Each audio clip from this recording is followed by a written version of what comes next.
right, this is take 3, trying to get Jessica online to determine if we can connect. I'm hoping that the live video is coming up.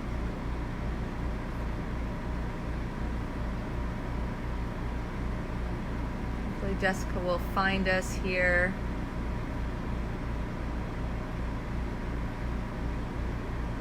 Let's see. Can we do a test? Can you go ahead and pull up the Facebook page and see if you can get, just turn off the sound so there's no feedback. I'm trying to make sure that this is getting through. I'm not quite sure what's happened. We are testing, trying to connect. Trying to see if the video is coming up on the feed. Making sure that it's there. And we're testing. All right, there we go. Let's see, let's hope this works. Hopefully we'll be in better shape this time. How is it? Oh, I don't hear the feedback. That's so much better. Is it better? Yeah, I don't know what the problem was. Okay. I'm afraid. I mean, this is live. This is the reality. Sometimes that Yep. it kicks on. But I want to be able to record this and share it, and so we want to make sure that it's a good recording. So I apologize for the delay, but I think we're back, and we're able to follow. And I'm excited to see people coming online. But this will be able to be replayed, so we'll be great. So let's jump right into it. So You're right. You have pretty much the same story that so many have in the I-4 corridor especially. We recognize how much power there is locally and how much of an effect that has on our state. Yeah, I feel just, and I'm guilty of this, you know, since I've been able to vote since I turned 18. I think that a lot of us tend to, you know, just pay attention to the national elections. The presidential elections are so exciting, this and that. But right underneath our, right underneath our eyes here, where our local and state government has all this power and they're doing things and we don't even realize it. So I think it's really about educating ourselves about these issues state and locally, and realizing that where we can affect change the most is right here at home. Yeah. I think it really is. There's a lot to be said for affecting directly, right? And I've been trying to help people understand the difference in national, state, and local government, right? Local government, immediately you see those changes. At the state level, there's a little more planning, right? It gets a little more into that strategic planning, but it's for a certain group of people in a certain location. And then at the national level, we deal in this 5 to 20 year out space, which, you know, is almost just an entirely different ballgame, especially as we consider military. Yeah. But what I don't see happening is national candidates or national appointees connecting to our state level legislators. And I think we need to do a better job of that, because if we're not coordinating, how are we making sure all of these tasks get done? And certainly education and the environment are one of those where we have some really serious issues. So tell me about, I know you're focused on the environment as one of your biggest issues, and certainly that's our focus this month. Tell me about your plans and your thought processes and your approach. Okay, well, really after the 2016 election, I think a lot of people were, I mean, not really shocked, but, you know, the first thing that Trump does is he announces he's going to pull out of the Paris Climate Accord agreement. So I think the backlash from that, on the other hand, has kind of been good for the local levels, because you see mayors in different cities all across the country kind of saying, well, we don't really care what the president says. We're gonna stick with that accord, and we're gonna do it ourselves. And that's why I'm really excited about a partnership that the cities in the United States are having with the Sierra Club. I don't know if you've heard of the Ready for 100 program yet. No. Oh, okay. Well, let me tell you. I'm excited to hear. Oh, it's amazing. And so, okay, so I'm trying to kind of back it up a little. So Ready for 100 is an initiative that the Sierra Club, for a few years now, I believe in 2016 they first started. It's where they will go to city councils, to mayors, and they will propose a resolution to get that city to commit to 100% renewables by a certain date. That date is typically 2050 or before. So most cities, they're getting on board with the 2035 as the year for their city to be 100% renewable, and then the rest of the residential and city to be by 2050. So right now we currently have 127 cities in America have committed to 100% renewable by 2050 or sooner. And in my district alone, Safety Harbor is the 9th city in Florida that has just committed. So this has probably been the quickest turnaround we've ever had from presenting Ready for 100 to our city council to them taking a vote and really committing. So it's not a law, it's not something set in stone, but it's a commitment, it's a goal that they're putting in place. And now we as a community can all come together and work together on this issue, because the Green New Deal, I mean, as much as people want to say good or bad about it, it is possible, but the way we make it possible, I think at this point, is starting at the local level, so that by the time we elect the right people into office that won't take fossil fuel money and they'll really take the Green New Deal seriously, the cities are already committed and ready to go, and they're already taking actions towards that. So I'm pretty excited about that. And on another note, with how to connect nationally, I don't know if you've heard that Representative Kathy Castor. She is actually my representative. Yes. She is, in charge of that select committee. And the problem I have with that is first of all, it shouldn't be a select committee, right? A select committee means it's an issue that will be here and then it may not be here. Really, I think that this needs to become a permanent standing committee, because climate change is here and we need to address it, and it's not going away. And I really think that we need to take big, bold action. And my fear is that Congress is not going to be able to move fast enough on this. I mean, you saw the United Nations report, 12 years, now it's 11 years, and we don't have time to wait around for Congress and, another election, people to get their stuff together in DC. So local action, I think, is the way to go here.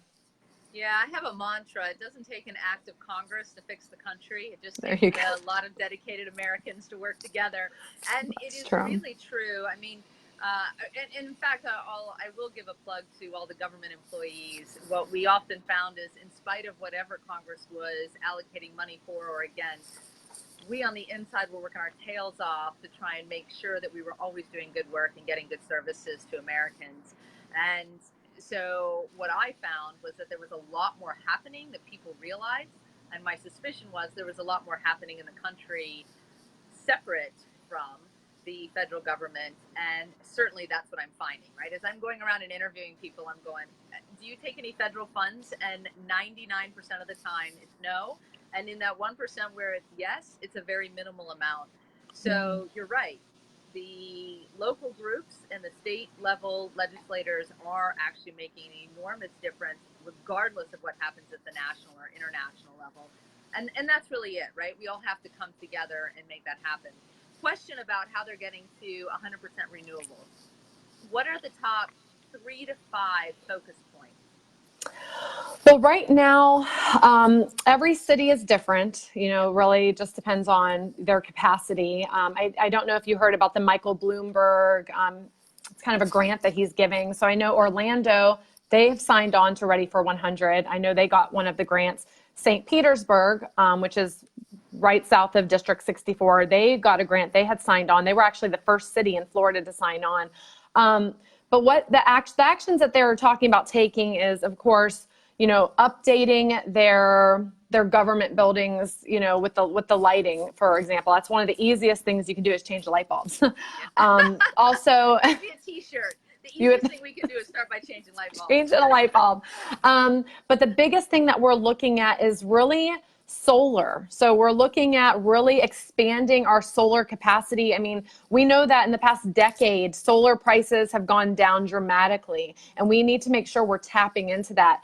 I don't know if you know anything about Tampa Electric Company, TECO. So there's a big deal happening here in Tampa, because they are planning on spending $1 billion to upgrade their gas plant to a fracked gas plant that they're going to have around for the next 30 or 40, 50 years. So they're pretty much committing to this dirty fossil fuel. And we're like, why not spend that money and let's put it towards solar. Let's put it towards alternate options. And they're not listening. So we are, we're fighting against them. And here's the kicker. Okay, the kicker is not only are they spending this $1 billion to upgrade it, they're going to raise the plant by 14 feet into the air, and then build a 20-foot seawall. So not only are they admitting that climate change is real, that the sea levels are rising, they're planning to protect themselves from it. So the same exact problem that they're helping to create, they are protecting themselves, which then we get into this whole other topic and discussion about climate justice and about making sure that our most vulnerable communities can afford these upgrades and solar and these different things, because they're the ones that are going to be affected the most. And these hurricanes are going to just get, they're going to get bigger and they're going to get worse, and the damage, we're going to pay for climate change, whether we do it at the front end or whether we wait until these big storms hit and sea levels rise. We need to start thinking about this now. Yeah, I really agree. So what we often say is you have a choice. You can be proactive or reactive. And when I used to see patients, I would often say to them, you have a choice always. You can either never accrue debt, or you can pay it off with interest. It is always wiser to make the good choices at the forefront. And really it is, because we pay dividends upon whatever it is that we borrow, if by analogy, right? But the issue that a lot of the energy companies push back with, and again, I'm not necessarily advocating for this, I'm simply adding the devil's advocate position, which is that there is a cost. There is an enormous cost to going to alternative sources. There is also a struggle at times for guarantee. So when you talk solar, what happens when we don't have that working? When we, in Florida, we have less of an issue. In other states, they have more of an issue. But to what extent have you broken down some of those price points or talked with them about the comparison units?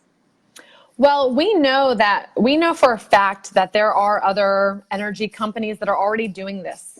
And we know that we're going to need the support of the federal government to upgrade. We're going to need to upgrade the whole entire grid.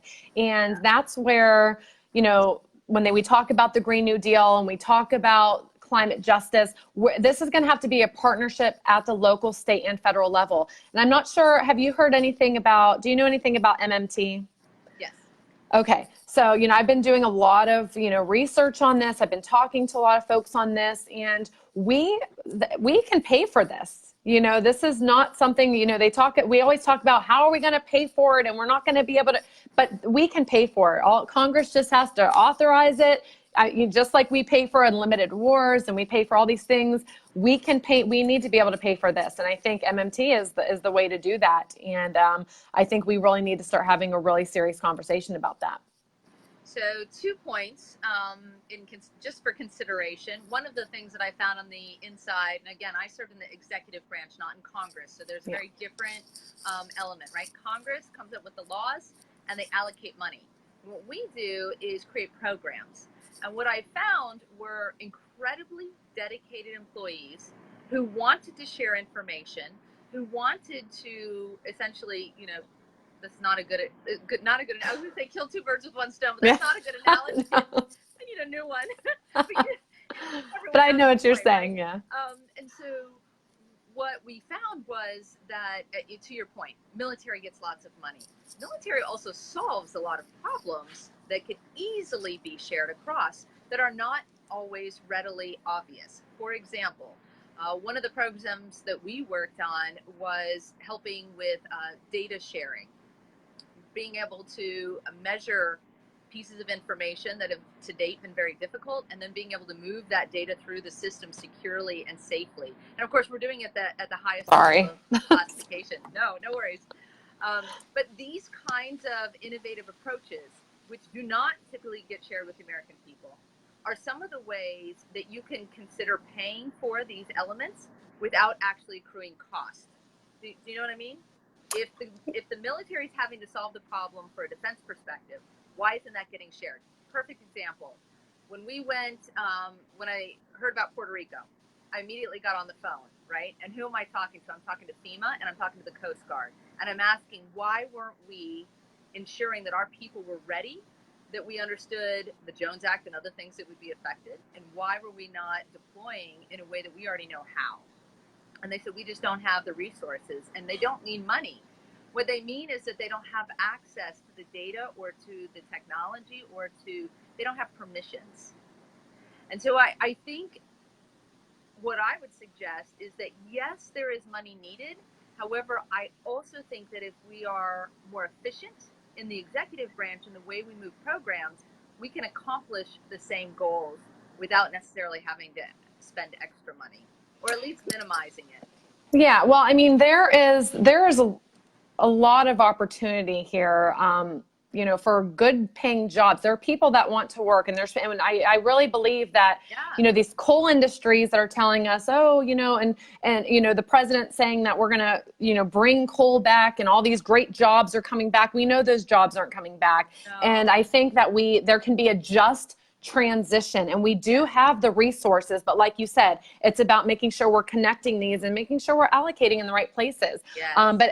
But at the end of the day, you know, we need to think about what are we leaving for our children and our grandchildren. They're not going to look at us when we're, you know, 80 or 90 years old and say, you know, oh, we're so glad you made so much money during that time, even though, you know, we need to start looking at this now, and the resources are there, the funding can be there, everything is there. We just need to make sure we're kind of connecting the dots, if you will.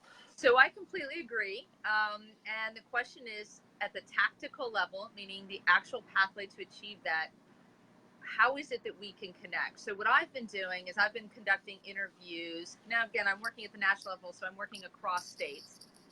But how can the information you're gathering connect to the information I'm gathering so that we can pool those resources and make that plan of action, right? Because one of the major issues with the Green New Deal, and I don't know how many people that are following have actually read it, but as an executive branch worker, it would be a very huge challenge to execute it. It's not because the ideas are necessarily wrong, agree, or disagree. That's not the point. The point is that it is a lot of information, but it is not written in such a way that it's what we call executable, right? It doesn't have a set of actions and a set of programs. And so we need to translate it and make sure that we develop those. And I think you're absolutely right. The Green New Deal, you know, I have read through it, and it's not meant to be you know, here's how we execute it. I think they on purpose left it vague because this is not going to work if we just, you know, write something and then tell people here's how it's going to work. We have to bring everybody from the executive to the legislative to these organizations we're talking about. We have to all come together, and we have to kind of create this, because this is new. Like you know, we've never had to do this before, but we know that this is important. And I don't really buy the argument. They say, oh, well, it's just so much, we can't do this, it seems impossible. Because a lot of people say that this is just too big. And, you know, I think back on, you know, we send a man to the moon. Okay, we mobilized an entire country during World War II. You know, we have risen to the occasion when we have been called on. And I think that people are not necessarily understanding that this is a climate crisis. This is an emergency. I don't like to call it global warming or climate change anymore, because that is just a way to frame the debate to make us feel like, oh, you know, it's not big. That's not that big of a deal. But we are in I don't mean to be an alarmist, but I do, because we are in a crisis. We're in a crisis. Scotland has just declared us an emergency, a national emergency, and we need to be doing the same. But unfortunately, people in Washington have politicized the environment to a point where you even bring up the Green New Deal or climate change, and sides, just like you said before, they just run to their silos and they start arguing. And then the people here in the middle, like me and you, that are trying to really take action here, we're left, you know, picking up the pieces. So we really need to start reframing this debate. We need to bring people to all sides. How we can frame it is, you know, economics. That's a big one. You know, we're going to save a ton of money on our light bills, you know, when we switch to solar and switch to renewables. We're going to, you know, guarantee that we are the generation. We are the last generation. The United Nations, she is the General Assembly president. Okay. And she said, we are the last generation that can prevent irreparable Yes. damage to our planet. And I truly believe this. So, I mean, part of the reason why I decided to run for office is because I'm tired of waiting on the sidelines for something to change. And I Right. think that we need to, as a country, come together and say, we are not going to vote in politicians. I don't care if it's your favorite politician. I don't care if it's your most hated one. We're not going to vote for any politicians that decide to take money from fossil fuel companies. And that's going to send a very powerful message to those companies that they cannot buy and sell our government anymore. We are ready to move past this and work towards a solution together, not, not fighting each other on who's going to win the next. This is bigger than an election. This is way bigger than any person. It And we need is. to really come together. Yeah, I was at the Smithsonian Museum of Natural History I yesterday, saw. and it, I'm like emotional about it because I walked into this space where they literally said we're going to have mass extinction. They didn't mince words. It was very, very clear. And what bothers me was my reaction, because my reaction was, I'm surprised they're allowed to keep this up right now. My reaction was realization that it's become so political, but it's not. There is a That's right so. or wrong answer in this, not an opinion.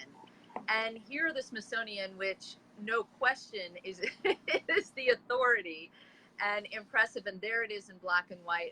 So the video will be going up later today of kind of showing some of the very clear messages that they were sending, and all I could think was, yes, and scary, to your point, right? And how is it that we move forward?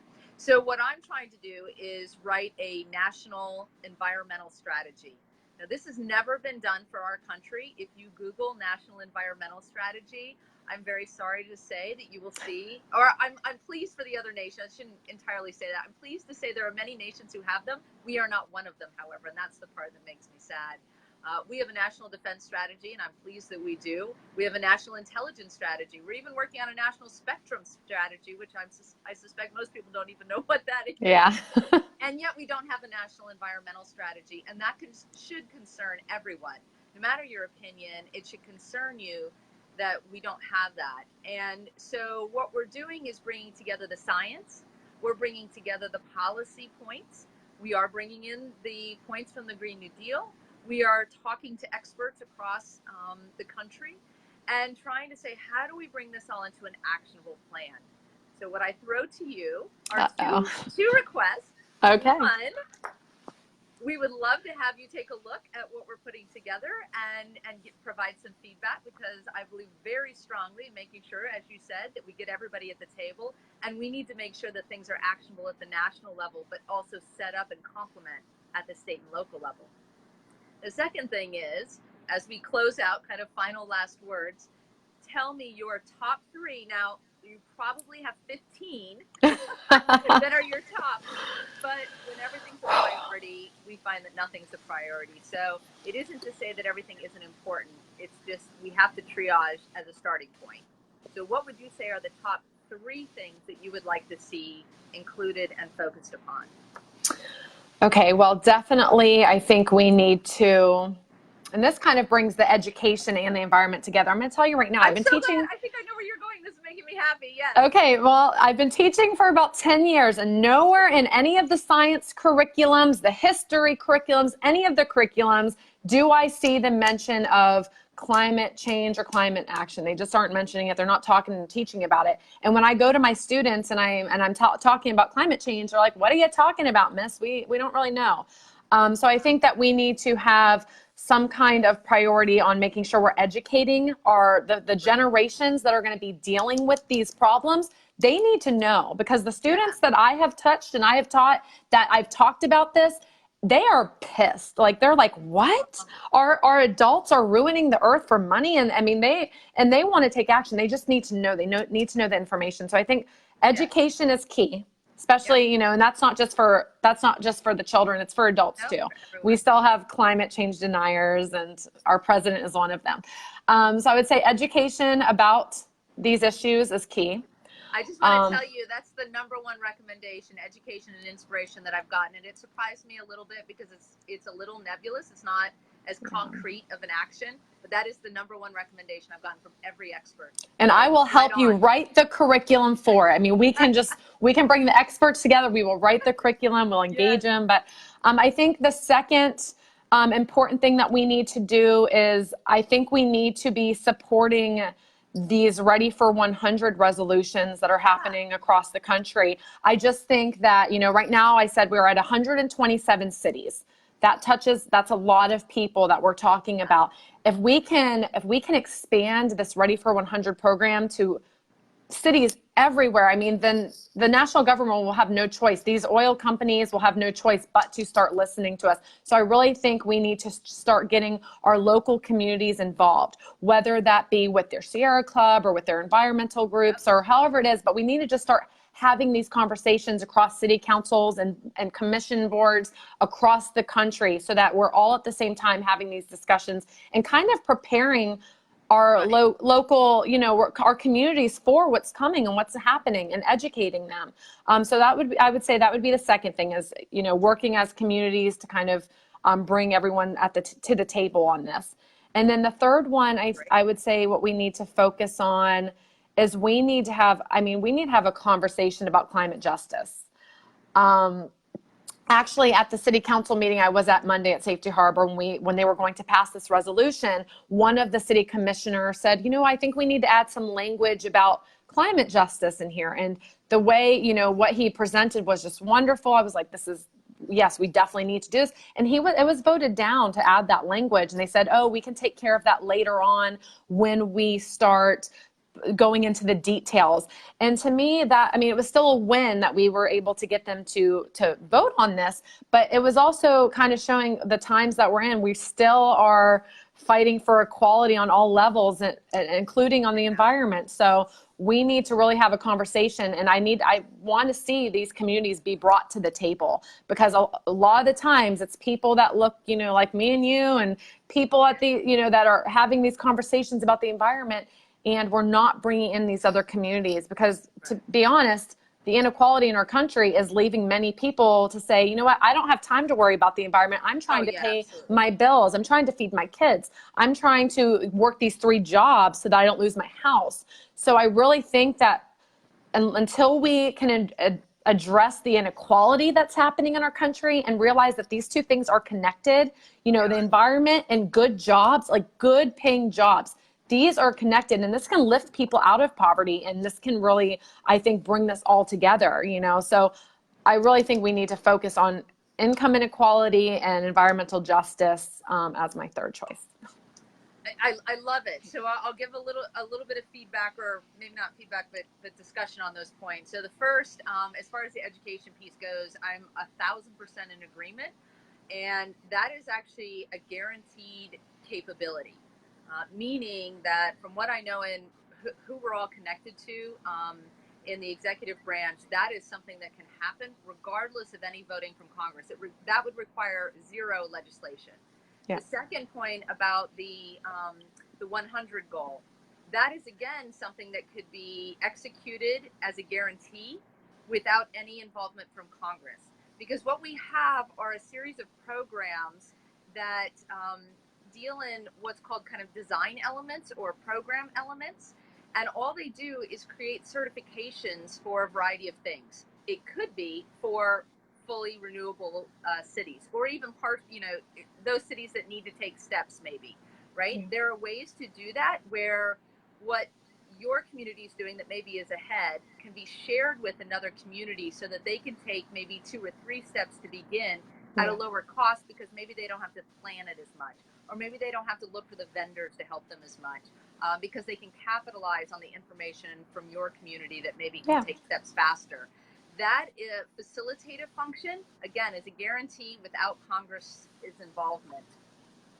And then the last one, that does require a little bit more involvement from the legislature, although you can do executive orders, as you rightly point out. When we do that, they don't stick, and they also, it ends up politicizing an issue. So in some ways, it can be actually a negative. You have to balance it. I mean, sometimes you just emergency have to put that in place, but other times it's wiser to make sure that everybody has an opportunity to speak and make a plan. So we think that one's going to take a little more time. But I can certainly vouch for the fact that at least the folks that I worked with at EPA and in Department of Interior and other related groups, agriculture and whatnot, they're completely on board. So this is doable and actionable. I just think, it's probably going to take another cycle. Yeah. Yeah, so great. Well, this is awesome. This is actually really dynamic and fun, and I enjoyed it a lot. Good. I hope that you and I can banter for the next couple days as we're pulling this information together, because I really would love to have your input. And I'll put a plug out for June 30th. We're doing a race for the environment where we're actually going to do a podcast. So if you join the race, you will get access to basically a number that it's an access code, and you can follow along in a summary of all that we're pulling together. So we're excited to share it with everyone. And Awesome. Thank you so much for joining us. No problem. Thank you so much for having me. I appreciate it. All right, we'll talk to you soon. All right. Bye. Bye-bye.